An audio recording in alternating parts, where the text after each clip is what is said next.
Se lembra daquele exercício sobre o iluminismo?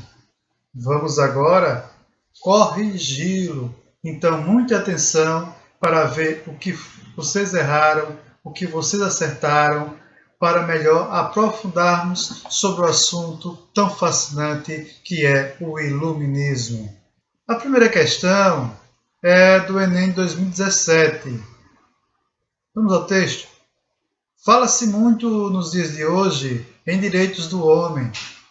Pois bem, foi no século XVIII, em 1789, precisamente, que uma Assembleia Constituinte conduziu e proclamou em Paris a Declaração dos Direitos do Homem e do Cidadão.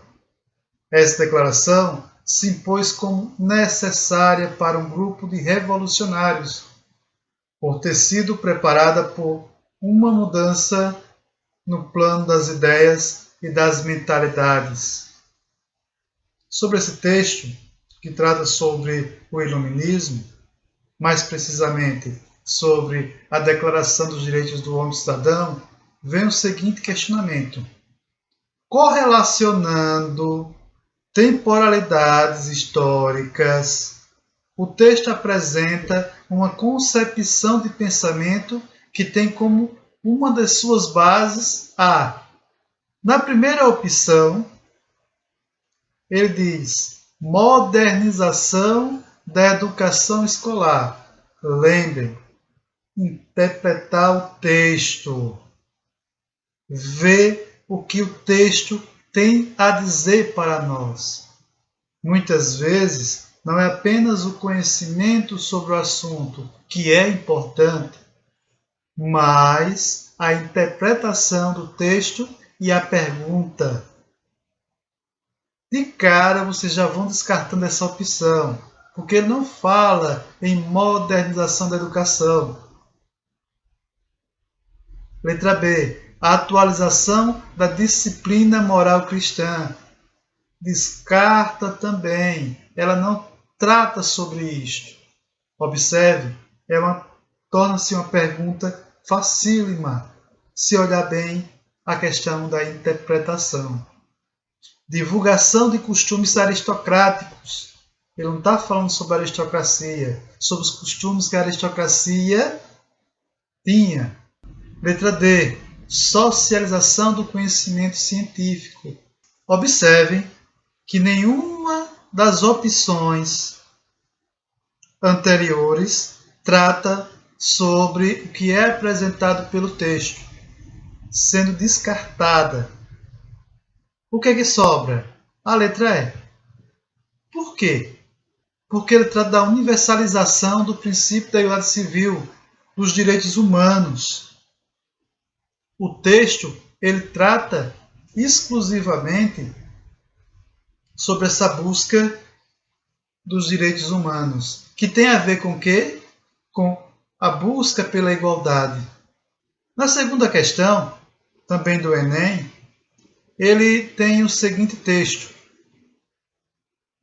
Os direitos civis, surgidos na luta contra o absolutismo real, ao se inscreverem nas primeiras constituições modernas, aparecem como se fossem conquistas definidas de toda a humanidade. Por isso, ainda hoje invocamos esses velhos direitos naturais nas batalhas contra os regimes autoritários que, abre parênteses, infelizmente, subsistem. O conjunto de direitos a qual o texto se refere inclui voto secreto e candidatura a eleições. O texto não trata sobre isto, sobre voto secreto. Moradia digna e vagas em universidades. Ele não trata sobre educação, ensino superior. Previdência social e saúde de qualidade. Também não. A letra D, ele vai falar sobre o quê? Igualdade jurídica e liberdade de expressão. Esta é a opção correta. Tem tudo a ver com o texto. Observe, questões do Enem, muitas vezes, é uma questão de interpretação. É a forma que você entende aquele texto. Então, nada demais ler, reler e refletir. Filiação partidária, também não. Observem que a letra A, B e C não tem nada a ver com o texto e a letra E, ela também não tem, sobra apenas a letra D. Então, treine interpretação textual. É essencial para que vocês consigam conduzir uma boa avaliação, seja ela do Enem, seja ela de concursos ou de outros tipos de vestibulares que venham a ocorrer. A outra questão da Free Valley, o Iluminismo foi um movimento intelectual que chegou ao auge no século XVIII. Ele estabeleceu uma nova mentalidade que, com o passar do tempo, alcançou grande parte da população europeia da época, especialmente a burguesia. Marque a alternativa, olhe só, incorreta sobre as características do iluminismo. Lembrem que quando forem fazer algum concurso, observem sempre o enunciado. Vamos às opções? Foi na França que o movimento atingiu maior expressão combatendo o antigo regime. Claro, foi lá na França mesmo que os iluministas encontraram um terreno fértil para propagar as suas ideias. Então a opção é verdadeira, por isso que não é a certa. Letra B. Os nobres eram, na visão dos iluministas, aqueles que defendiam a organização de sociedades democráticas. Claro que não. Os nobres, em sua maioria, perseguiram os iluministas. Então a opção correta é a letra D. Vamos ver as demais opções. Na letra C, diz que as 10 iluministas chegaram ao continente americano e influenciando as lutas anticoloniais. Essa opção, sim. Por quê? Porque as 10 iluministas desencadeou diversas lutas em prol da libertação colonial.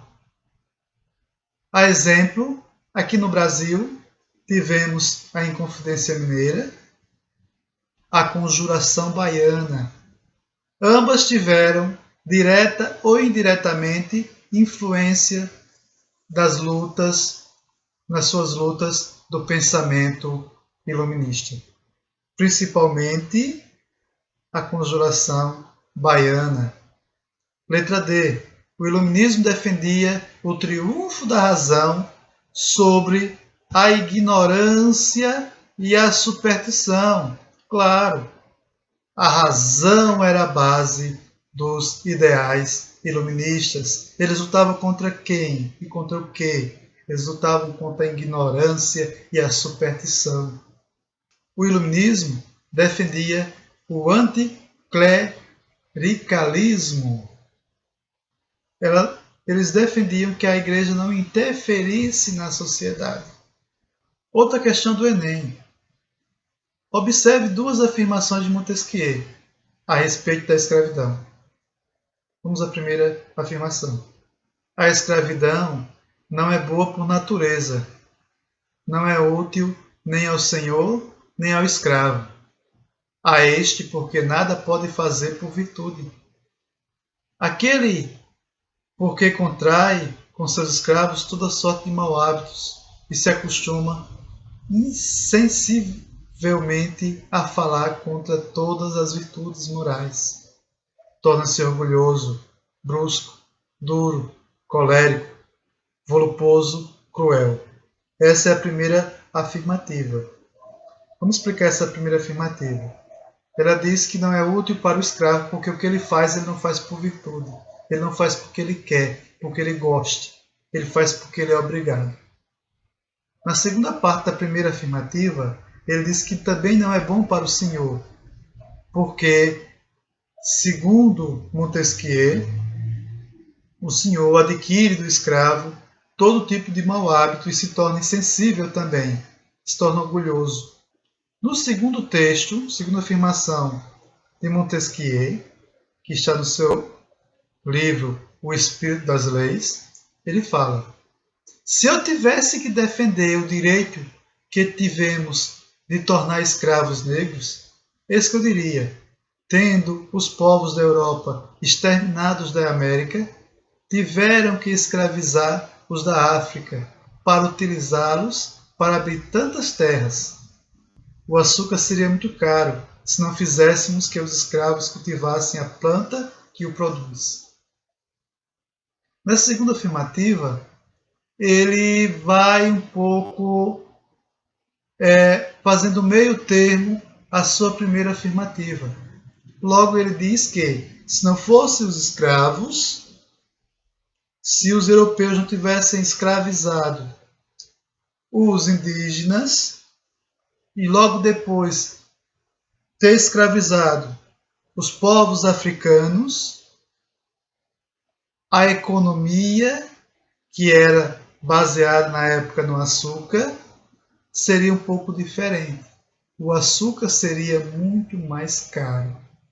Com base nos textos, podemos afirmar que, para Montesquieu, letra A, o preconceito racial foi contido pela moral religiosa? Não.